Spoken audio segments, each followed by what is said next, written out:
রাজ্যে কৃষিক্ষেত্রে জৈব পদ্ধতিতে উৎপাদিত সুগন্ধি 2 প্রজাতির চাল রওনা দিল দেশের রাজধানী দিল্লির পথে। দিল্লির একটি বিপণন সংস্থা কালো খাসা এবং সাদা হরিনারায়ণ খাসা চাল আমদানি করে নিয়ে যাচ্ছে রাজ্য থেকে।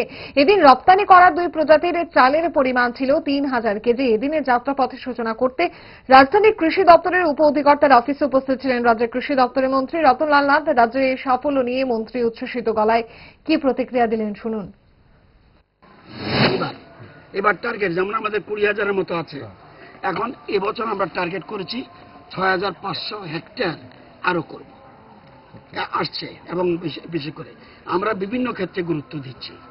এক, আপনারা জানেন গ্রিন রেভলিউশন হয়েছে, আমাদের দেশ ধানে স্বয়ংসম্পূর্ণ। আমরা ব্লু রেভলিউশন করেছি। কি ব্লু রেভলিউশন?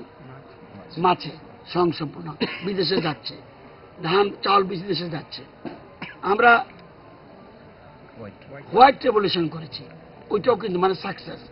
এখন আমাদের শুরু করছে প্রধানমন্ত্রী যে আমাদের যে অয়েল ভোজ্য তৈল, এটা কিন্তু শর্টেজ মালয়েশিয়া, ইন্দোনেশিয়া এর থেকে আসতে হচ্ছে, আর অন্য জায়গাতে আসছে। আমরা এখন টার্গেট নিয়েছি পাম অয়েল।